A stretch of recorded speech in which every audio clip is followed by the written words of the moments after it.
একটা জঙ্গলে অনেকগুলো পাখি একসঙ্গে বসবাস করত। আর এই জঙ্গলের মধ্যে একটা কমলা লেবুর গাছও ছিল।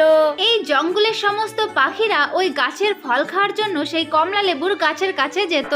একদিন হঠাৎ করে ওই কমলা লেবুর গাছের কাছে একটা ভয়ানক ডাইনি চলে আসে। ওই ডাইনিটা এসে ওই কমলা লেবুর গাছটাকে দেখতে পায় আর দেখে বলে, আরে কমলা লেবু, আমি তো কমলা লেবু খেতে খুব ভালোবাসি। এখন থেকে আমি এই কমলা লেবুর গাছের মধ্যেই বসবাস করব। হা হা হা। আর এই কমলা লেবুর গাছের কাছে যারা আসবে কমলা লেবু খেতে, আমি তাকেই ধরে খেয়ে ফেলবো। এই কথা বলে ওই ডাইনিটা ওই কমলা লেবুর গাছের মধ্যে চলে যায় আর ওই কমলা লেবুর গাছের মধ্যে বসবাস শুরু করে দেয়। এরপরের থেকে ওই কমলা লেবুর গাছের কাছে কেউ ফল খেতে আসলে সেই ডাইনিটা এসে তাকে ধরে কপ করে গিলে খেয়ে নিত। এমন ভাবেই বেশ কিছুদিন কেটে যায়। এরপরে জঙ্গলের সমস্ত পাখিরা একজোট হয়ে একটা মিটিং ডাকে আর বলতে থাকে, আরে তোমরা তো সবাই জানোই যে আমাদের ওই কমলা লেবুর গাছের কাছে একটা ভয়ানক ডাইনি চলে এসেছে। তাই আমরা যখনই কেউ ওই কমলা লেবুর গাছের কাছে কমলা লেবু খেতে যাচ্ছি তখনই ওই ডাইনিটা এসে আমাদেরকে খেয়ে নিচ্ছে। এমন ভাবে যদি চলতে থাকে তাহলে তো আমরা সবাই মারা পড়বো, তাই না? তাই তোমাদের মধ্যে থেকে কেউ একজন সাধু বাবার কাছে যাবে আর সাধু বাবার কাছে গিয়ে সাহায্য চাইবে, কেমন? এই সমস্ত কথা শুনে টুনি পাখি চলে যায় ওই সাধু বাবার কাছে। আর ওই সাধু বাবার কাছে গিয়ে টুনি পাখি সমস্ত ঘটনা খুলে বলে, আরে সাধু বাবা, আমাদেরকে বাঁচিয়ে নাও, না হলে যে ওই ডাইনিটা আমাদেরকে খেয়ে ফেলবে। আরে টুনি পাখি, কি হয়েছে?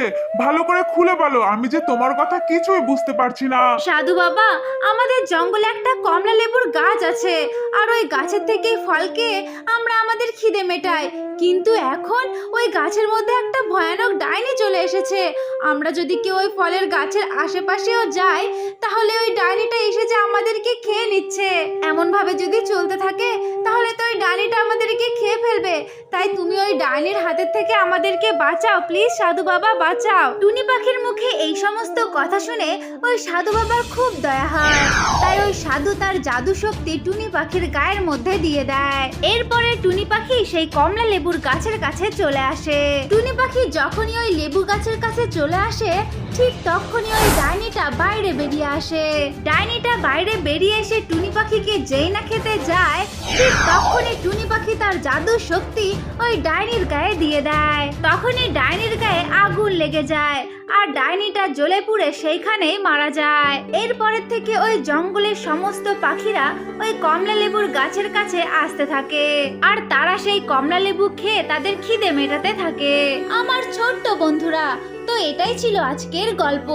যদি তোমাদের ভালো লেগে থাকে তাহলে অবশ্যই লাইক করবে আর চ্যানেলটাকে সাবস্ক্রাইব করে দেবে, কেমন?